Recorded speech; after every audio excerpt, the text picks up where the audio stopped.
पुरी जिले में विभिन्न ब्लॉक रे लघुचाप जनित लगाण वर्षा चाषी निद हजई देछि जहाँकि वर्षा जोगु पानी रे बुड़ी रही हेक्टर हेक्टर धान फसल। चाषी माने एबे चिंतारे किपरि सुझिबे धार करज किपरि बंचाइबे परिवार। गत 2 दिन तले लगाण वर्षा जोगु चाषी मानकर बिलरे थिबा कटा धान एबे आंठुए पानी रे बुड़ी रही जहाँ फल चाषी माने धान अमल करबा कष्ट होईछि। कि बिलरु पानी बहुछि तो कि धान को बांधी सुखिला जगह सुखाऊछि। सबठारु बड़ दुखर कथा धान अमल किपरि करिवे और किपरि हजार हजार टंका कर सुझिबे याकु नै धान बिल मुंडरे हाथ दे कांदुछि चाषी। एपर्यंत जिला प्रशासन व स्थानीय प्रशासन पक्षर कौन कर्मचारी पहुंची नथिबा अभियोग आनिछंती चाषी। तुरंत राज्य सरकार ठारू जिला प्रशासन दृष्टि आकर्षण करी चाषी माननकु क्षतिपूरण देबाकू दाबी करिसंती पुरी जिलार समस्त चाषी। मो नाम प्रफुल्ल प्रधान जोर झपड़ा आगे चाष आम कर चाष करूँ बर्तमान अदिनिया वर्षा हो सब पानी भासुची आम कौन करूँ सरकार जब कि साहय करते उपकृत हूँ बोली ये कथा आम आपत्ति करूँ। खर्च आम 2 एकर बोले चाष कर 20,000-25,000 खर्च धान तो सब पानी बुड़ी आपड़ देखुंत गजा हो सरकार करेंगे। बिंबाधर दास जगन्नाथ पड़ा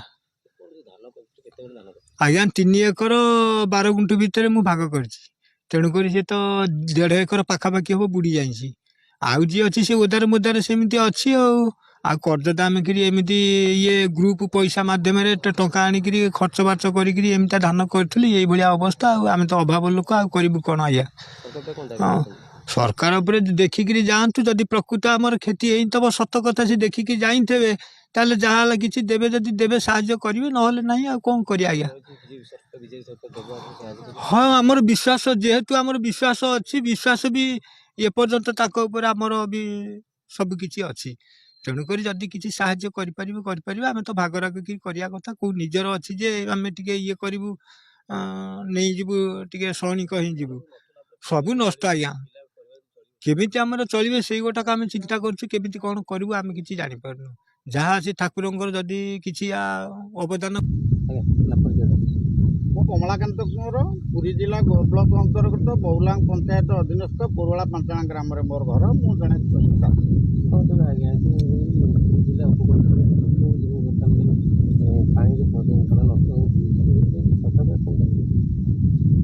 ये जो अदिनिया वर्षा है ये 2-3 जगह जो वर्षा है पुरी जिलार जेहेतु आम ये उपकूलवर्ती अंचल ए बहुत फसल क्षयक्षति होती हजार हजार हेक्टर चाष जमी वर्तमान जलमग्न।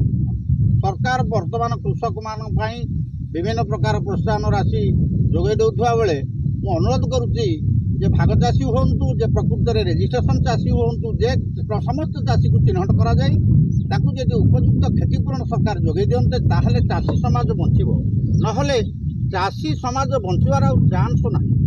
मु गोटे चाषी मु 15 एकर आज्ञा चाष करथिल मु समुदाय 5 एकर बिल धान काटी मेसीन द्वारा काटी एबे 1014 धान ये आपन को देखौथली एबे 5 एकर पानी रे भासुती माने लख लख टंका जहाँ भी मोर फसल हानि है मु एकमात्र नुहे भारत ये ओडिशार अगणित जनता जे चाषी भाई माने आज जो चाष कार्य ग्रुप रु हो लोन बैंक हो जो सब बंधा छंदा पकई चाष कार्य करथिले आज आज्ञा सब। कोणार्करू प्रकाश कांडी रिपोर्ट एचआरटीवी।